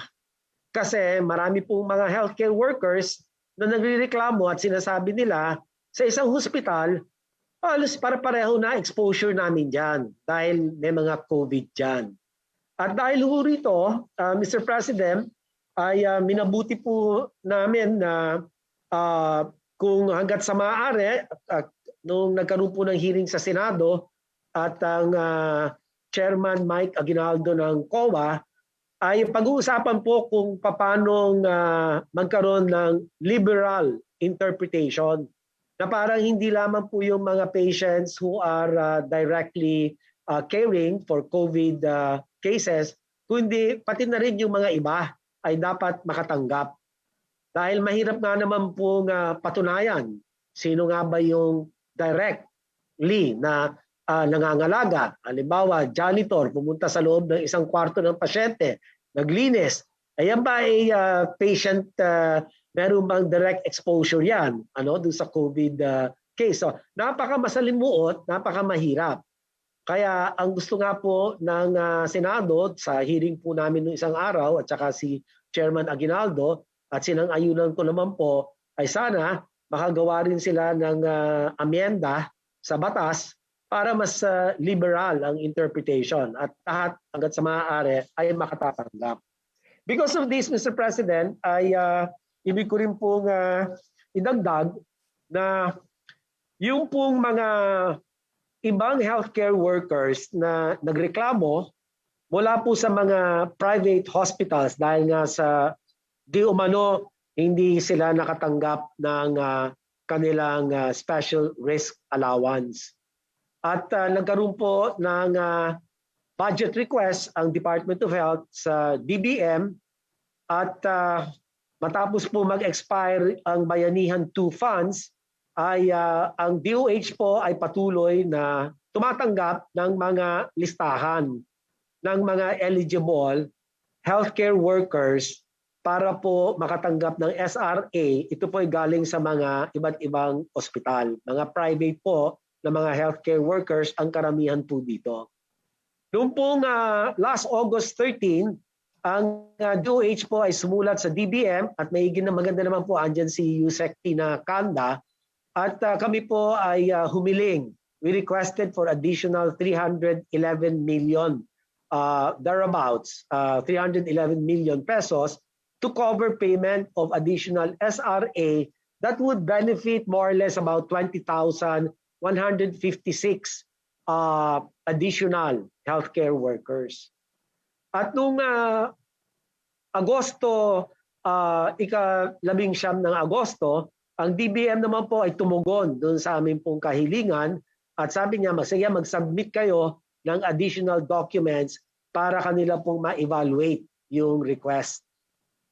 At matapos nga po kaming nagkaroon ng hearing sa Senado at sa House of Representatives, ay nag-submit na ang DOH to DBM yung mga karagdagan submissions, yung mga listahan galing po sa mga facilities para po masama at sakasakaling mabigyan kami ng DBM o magabayan kami ng DBM kung saan kukunin yung pondo, ay makakatanggap po sila ng kanilang SRA.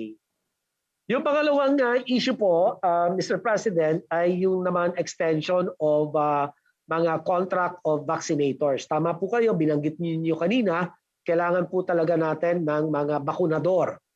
At nang sa ganon ay matulungan, masuportahan ang ating mga pamahalaan lokal na mas mabilis mapalawig nila ang vaccination coverage. Noong pong July 9, ang DOH ay humiling. Nag-request po kami ng 3.6 billion thereabouts additional funding support to cover renewal of contracts of human resource for health personnel under emergency hiring, at kasama po rito yung request ng 4,800 health workers para po sa vaccination program ng ating pong gobyerno, at ang katumbas po nito ay about 2.03 billion pesos. Noong pong last July 21, ang DBM naman po ay tumugon sa amin at binalik yung amin request. Sabi yung pending DOH submission of documents, at yun naman po amin sinunod. As of July 26, pinadala po namin sa DBM. At nag-follow-up letter po kami noong August 5 para po mapagpatuloy ang serbisyo nitong mga healthcare workers from September to December 2021. Ang panghuli na lang po na isa rin na matunog na issue patungkol sa mga COA observations, no, ay yung 59 billion na sinasabi nilang unutilized DOH funds. Ibig ko lang pong ipaliwanag, Mr. President, na yung naiulat na 59 billion peso unused DOH funds ay consist of 24.6 billion na unobligated funds, no? Na ito'y dinagdag doon sa obligated but undisbursed, hindi po na-disbursed na funds na 34.5 billion pesos. At ito naman po, ang funding sources ay 2019 CONAP at saka yung pong 2020 GOP. Doon po sa 24.6 billion unobligated funds, 17.8 billion naman po ay kasalukuyang available po siya para gamitin ngayong taon. In fact, of this, ang nagamit na po ng inyong DOH ay 12.56 billion pesos. Katumbas po nito ay 72% noong 17.8 billion as of June 2021, gamit po ito. Bahagi din po nito ay inilaan para po sa procurement ng medicines at ang pagbayad ng mga sweldo at benepisyo ng ating mga healthcare workers. Doon naman po sa natitirang 7.19 or 7.19 billion, kami po ay humiling or we requested for reissuance from DBM of SARO for 4.7 billion under the Foreign Assisted Projects or COVID response. Samantalang yung 2.4 billion, ito po yung napaso. Lapse is our funds from the 2019 GAA and from Bayanihan 1 and some other laws. By operation of law, naglapse po itong mga ito. Ngayon, mapunta naman tayo, panghuli na lang po, doon sa 34.38 billion unpaid obligations. These funds were obligated before the end of 2020. At ito po ay gagamitin pambayad po sa mga goods and commodities pending deliveries. No? Naantay pa po yan, yung mga deliveries niyan, at bayad din po yan doon sa mga infrastructure projects for completion all for this year. So hindi po ito parang nasayang na hindi nagamit, tinagamit po ito. Ang mayorya, ang malaking bahagi ng budget na ito ay magagamit pa rin po dahil hanggang 2021 naman po ang kanyang application. So yan na lamang po, Mr. President, ang ibig kong iulat sa inyo, at kung may katanungan po kayo dyan ay pwedeng masagot ko po yan, at andyan din po si Yusek Leopoldo Bong Vega, Yusek for Administration and Finance. So maraming salamat po, Mr. President, sa pagkakataon. Salamat po. Okay. may I make some statements for the public. This is in connection or a clarification of the alleged high-priced masks and face shields and the DOH transferred funds to the procurement service, PSDBM. Meron ho tayong taga DBM reacting kasi wala si masakitin na si abisado ay nag-quadruple ng niya ng operation, pati yung yung tinamaan talaga siya sa COVID. Totoo lang. Almost hospitalized for 10 days and 30 days immobilized. Tingin ko pagka yung volume ng trabaho nito sa DBM, yun ang papatay sa kanya. But in the Senate hearing, the procurement of the alleged overpriced face masks and shields, including the transfer of 42 billion from DOH to PSDBM, was brought up. Kasali ito sa investigasyon. According to PSDBM, these items were procured last March to April 2020 at the height of the COVID-19 outbreak, when the prices of the medical supplies, including face mask and face shield, skyrocketed due to the scarcity of the supply and the abrupt increase in demand. As for the transfer of funds without memorandum of agreement, FOA face masks and shields are included in the common use supplies and equipment and the list of the PSDBM.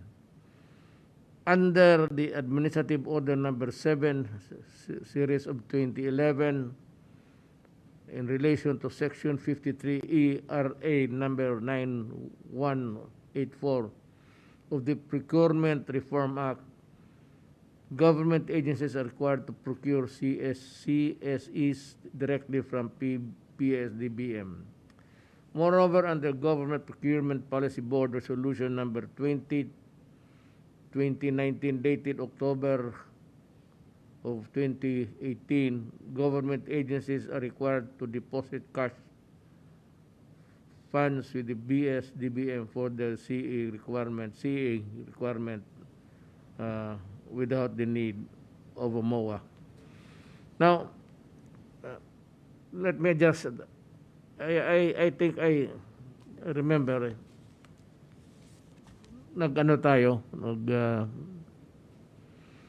cabinet meeting tayo pagka right after I constituted the task force. I remember distinctly, sinabi ko kay Secretary Duque, bumili ka ng kailangan ng face mask or whatever is needed, equipments. Sabi ko, wag ka nang magbidding, matagal yan. Sabi ko, do it sabi mo, make it of record na utos ko. But despite of the order ko na wag ka na magbidding, it's pandemic, it's an emergency. Nevertheless, I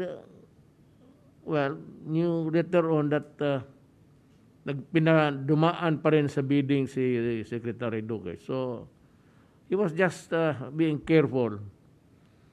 Alam mo, sa totoo lang, nung pagputok nitong pandemic, walang mga face mask, walang face shields. Kaya sabi ko, maghanap ka, huwag ka nang magpabidding. Sabi ko, diretso na kasi in emergency. So, at that time, it's always the law of supply and demand. Kung maraming supply, mura. Kung walang supply, less demand. Supply and demand. Is there a demand? Pag greater, supply. Ganito. So, sabi ko sa kanya, huwag ka nang pabiding-biding, diretso na. So I want to make it of record to the public and everybody that I and the cabinet knew about it.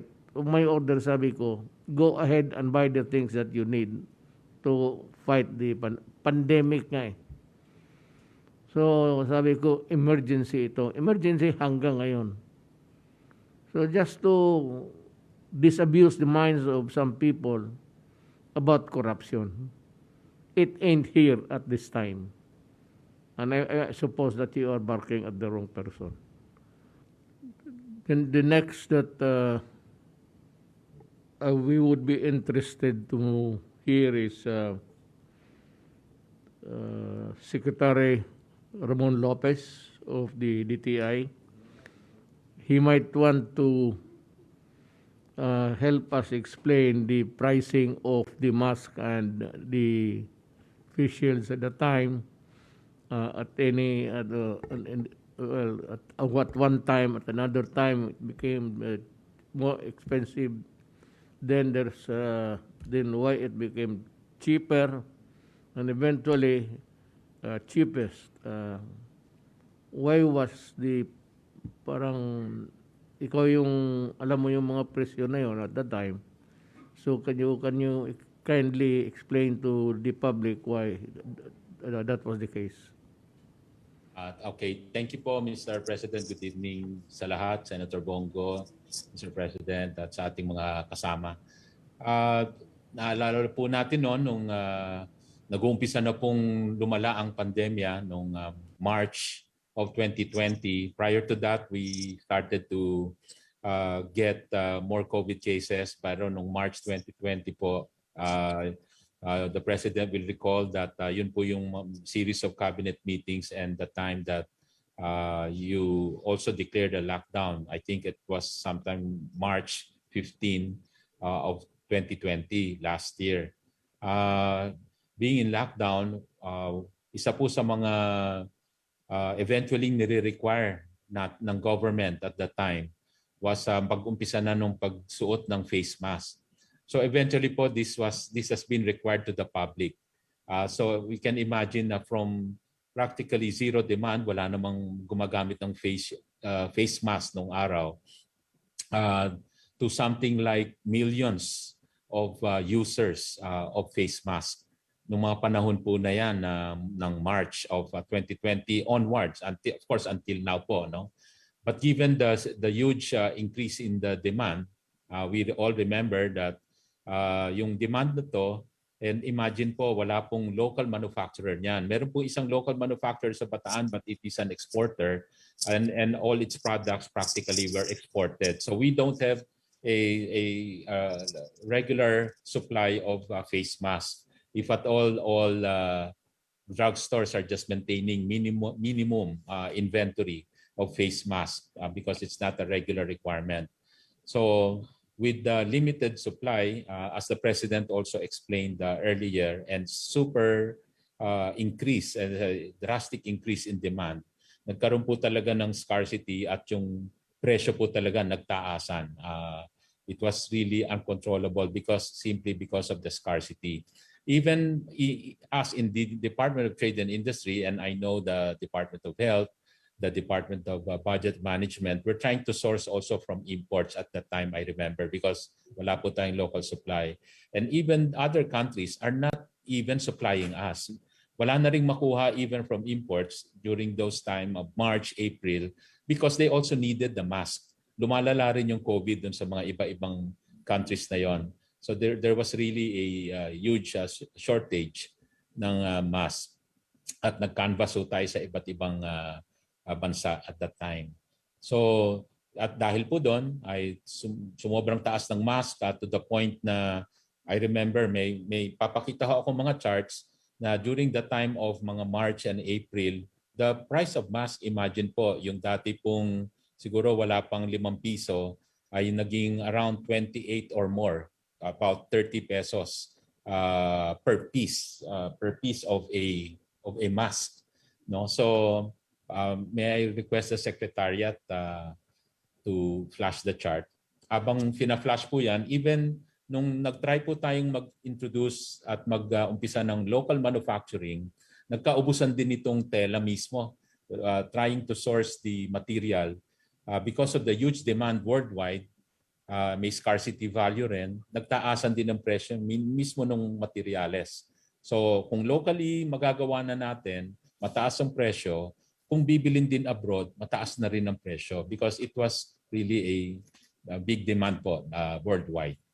Just to show po some slides, just to help us recall even the prices at that time. And I remember the DOH together with the DTI, nagtulong po kami na mag-set ng SRP, suggested retail price, at para ho ma-monitor natin yung presyo po nito because para makontrol natin yung pagtaas ng presyo even sa market. And we distinctly remember and we reviewed the documents, even mga news reports, if we can flash po the Secretariat can flash the charts. It showed po that at around March, we declared an SRP of 28 pesos per piece because the prices then were really going up even beyond 28 pesos. So at that point, 28 pesos was parang a suggested retail price or in effect a price cap at that time.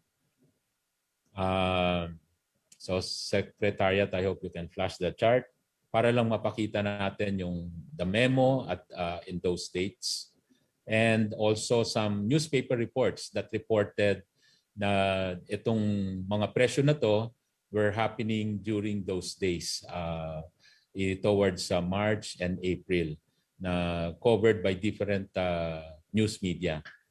Nevertheless, anyway, kung wala pa yung slides, after that po, at that point in time, hindi pa required din yung face shield. So wala pa sa picture yung face shield. But eventually, with the advice from health experts that are helping and advising the IATF,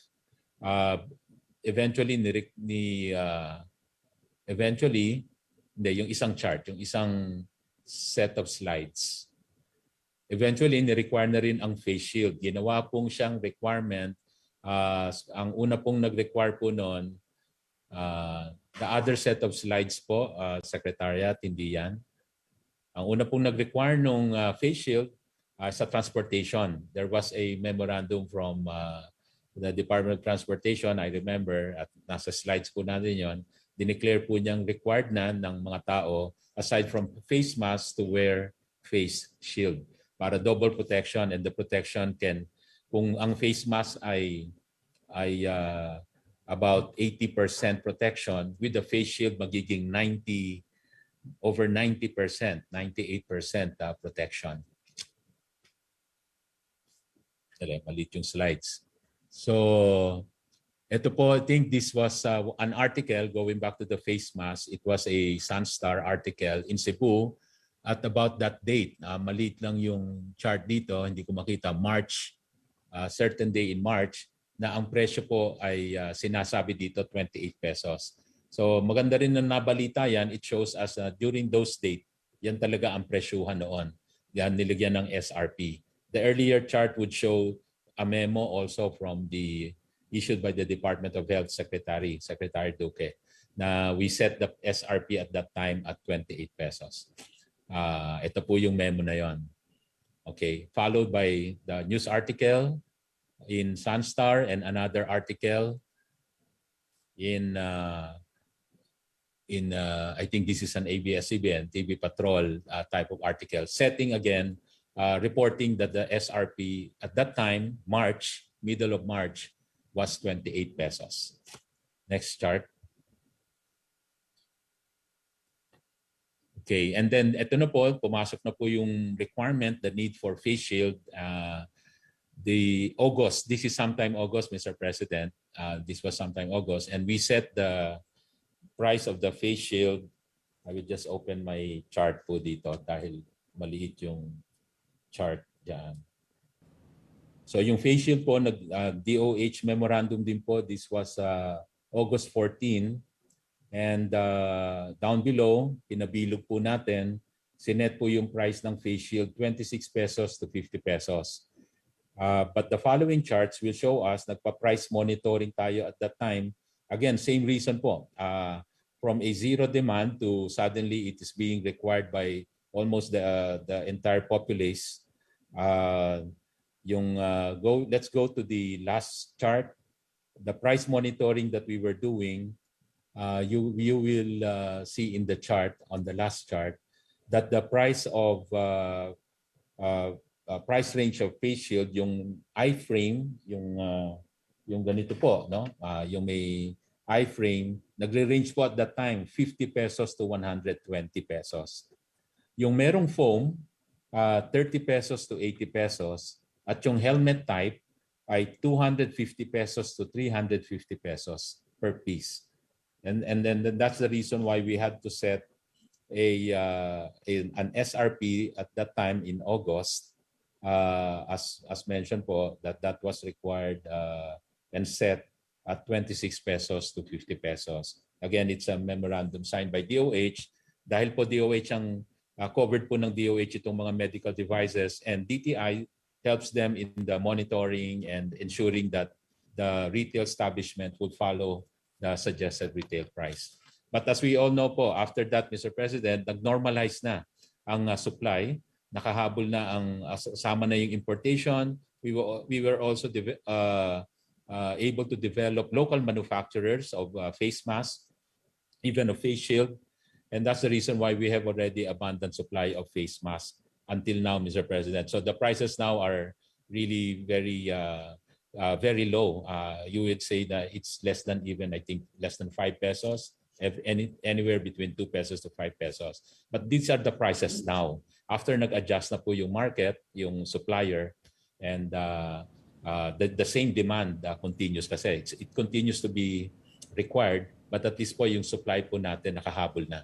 So yun po yung history na there were really days and months last year na nag-worsen talaga itong presyo. And it happens worldwide po, Mr. President. Nagkaroon po talaga ng worldwide shortage. That's all, Mr. President. Secretary Lopez, thank you for the education of everybody, for the enlightenment. I would like to call on si Ms. Tina Rose Marie Kanda, DBM. Yes, Sir, Mr. President. Ma'am, sorry. Ma'am, kamali ba dito ang DOH? Is there any mistake or is there any whatever damage to prejudice to government interest? No, Mr. President. Yes, ma'am. Go ahead. There is no mistake on the part of DOH in terms of the amount they utilized. In fact, the findings of COA was underutilization of their allotment.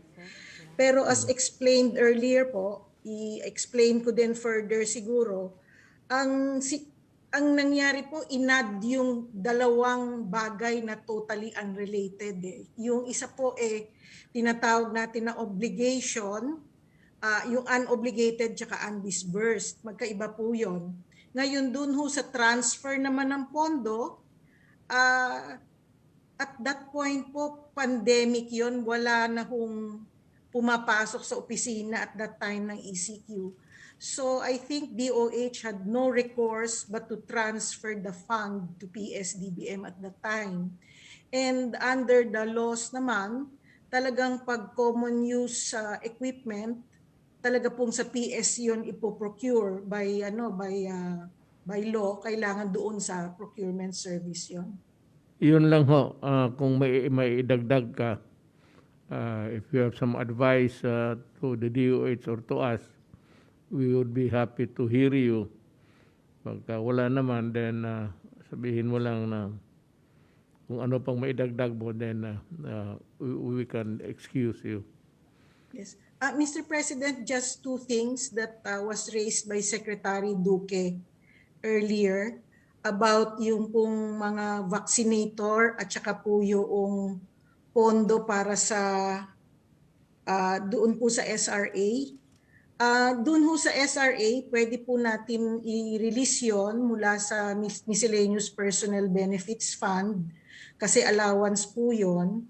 Ang pangalawa naman po, yung sa vaccinator, part of that, meron kaming nakitang 1.6 billion sa DOH pertaining to 2020 na ano nila, na hindi nila nagamit, na handun lang naman po yon. Pwede nilang gamitin po yon. Tapos yung balanse po nung na kailangan, kasi 3.6 yata ang kailangan nila, pwede po natin kunin sa contingent fund. In fact, parang pa-forward na po, papapunta na po sa inyo para po sa approval, and siguro po hindi naman aabot ng 10 araw yon para matanggap po ng ating mga health workers yung kailangan na yun pong allowance ng vaccinator. Well, Yun lang mabuti po, na, Mr. President. it's good that you mentioned about the sourcing of the funds. Kasi Yes, itong contingent fund has always been being looked with suspicion. Not Yes, only in Congress but with everybody, kasi contingent is parang malawak na parang anong gastusin mo. So these are the things that the public never really knew or know, na ito is to meet itong mga crisis na ganito. Good that we have the contingent fund because we responded to the emergency, which is really an emergency pandemic. yes. Na sabi ko nga sana, I'd like to say it again, that my order even to Secretary Duque was to go ahead and buy without bidding. But to his maybe thinking that it would create more problems, biniding niya. So, well and good. And nandyan yan. So, ito lang para just to clear up, because the people have the right to know where the money is. Yes. Ito na yung sabi ko nga, because if we do not, actually if I did not call you to appear in public, there will always be some, hindi lang some, but many. It will linger on the minds of the people that kinukurakot yung pera. And at this time, pandemic pa. Tapos malaman nila itong mga ganito na conundrum of mas marunong. Mabuti marinig na nila. So, I'm happy that you joined us tonight, and you can be excused. Maraming salamat po. Mr. President. Maraming pong salamat, Mr. President. Sabi nila, stricta ka daw, ma'am. Acting sa, sabi nila, mas mabuti. The stricter you are, the better. Mas malayo tayo sa sakit ng ulo, mas malayo tayo sa kaso, pag in-stricto tayo. So, continue being strict and continue being the protector of the people's interest. Thank you very much. Maraming pong salamat. Opo. Si Yusek Leopoldo Vega, he used to be the director of Davao Medical Hospital. It's now a hospital of Southern Philippines something. But up to this day, tawag ko dyan Davao Medical Center. And it was during his time that, the enterprise improved tremendously. Yung hospital, it can compare with the private hospitals in the region. But before magsalita ka, Dr. Vega, just give me one minute. May lang ako, baka makalimutan ko. We've been talking about corruption. Alam mo, may bago akong, the name is Edgardo Masongsong. He is the administrator of the National Electrification Administration. I dismissed him from public service. The Presidential Anti-Corruption Commission conducted investigation and gave its recommendation to the Office of the President, to the Office of Executive Secretary 𝐂𝐚𝐥𝐤 to dismiss Masongsong from the service. Well, PACC conducted the investigation and made the recommendation for his dismissal. So I have approved. This is the pinakabagong sa yung administrator mismo ng National Electrification Administration. I'm sorry, but I said people are really skeptic and cynic about our desire to improve government service. We do not claim to maybe really totally clean government at this time, not even with another president or endemic ang corruption. But from time to time, so I'm given the opportunity to show to the people again that we are not bragging about it, but we are trying our best to cope up with the situation regarding graft and corruption in our government. Nasingit ko lang ito just to show to the people. Actually, corruption kasi ang lumabalabas nitong sa COA. So we have to correct that perception because it will destroy the faith of the people in government. That's one. And it's very important. The people must be informed, and they must realize that we are a working government. And we do not, I said, proclaim that it is graft-free. We are trying our very best to cope up. Certainly, itong DOH, wala ito. As I've explained, I have the same experience sa COA. It's their job, I know. So, nobody's to blame. Pero yun lang sabi ko, yung dadaanan ng isang buti lang yung kung ang makita ito mga to recall yung mga nadidemanda ng mga municipal mayor tapos ang treasurer auditor taga doon mahirap, they are reduced to penury to defend their cases in the Sandigan because they have to go there, and they have to sell their soul to the devil to raise the money just to be there. I said, whenever the case is called and you are not there, you are ordered arrested. And it requires expense. Hotel. Kung hindi taga Manila, wala kang matirahan, then you go to the lodging houses.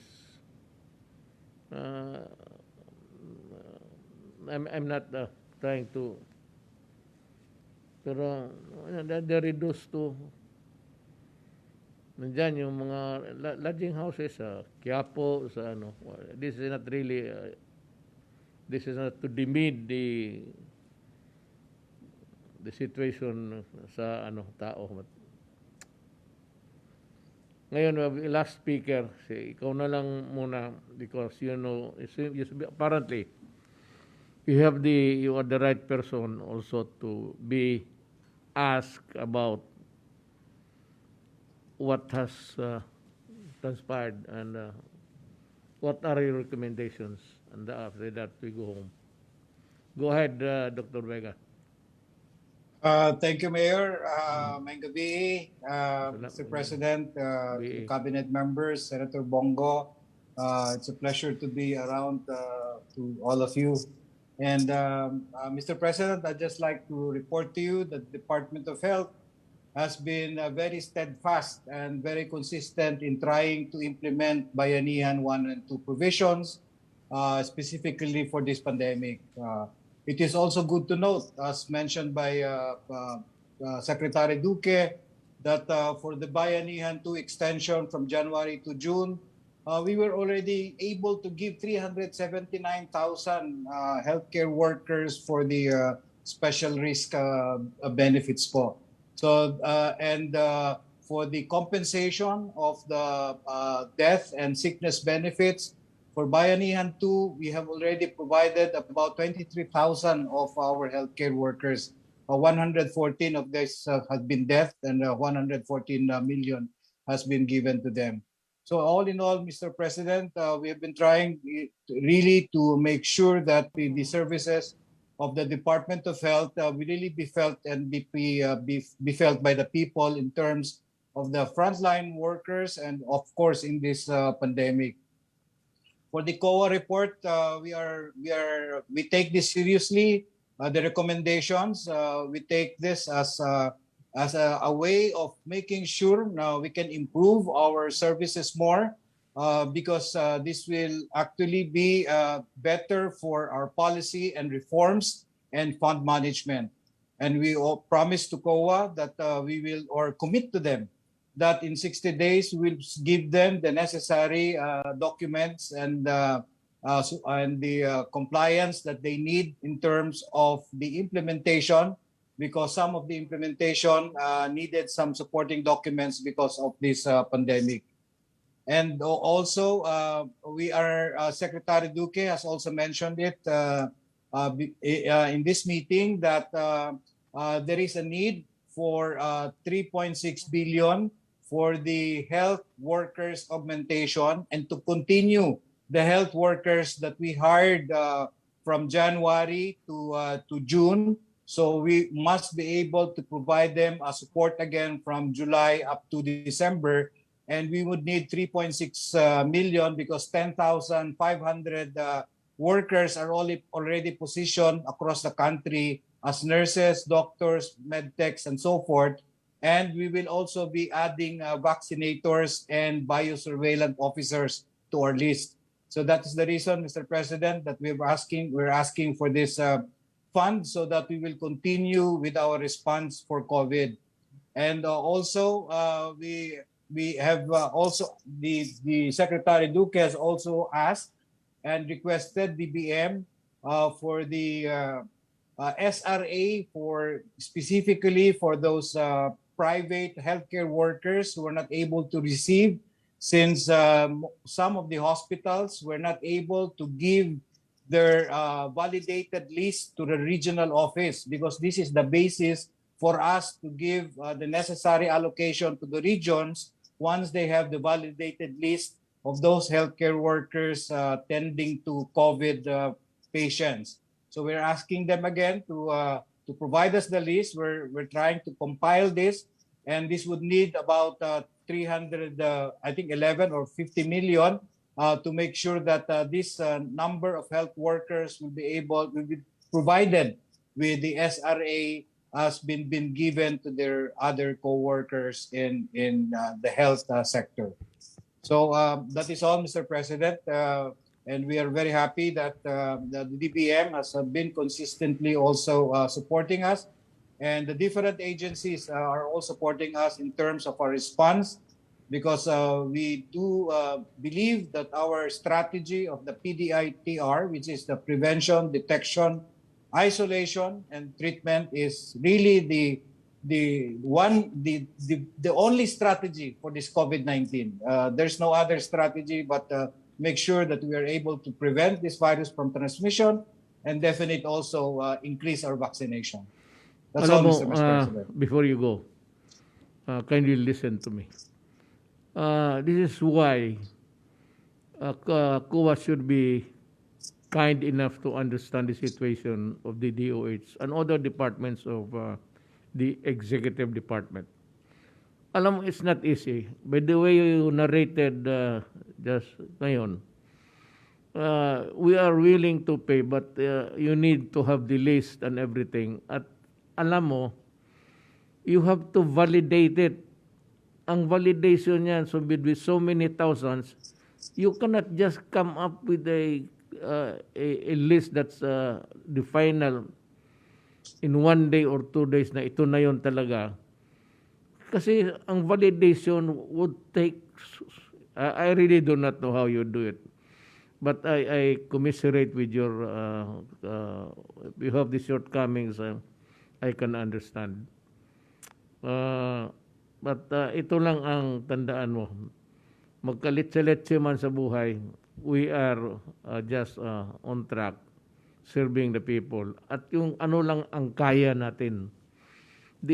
kung ano lang ipakita natin sa tao na humanly possible.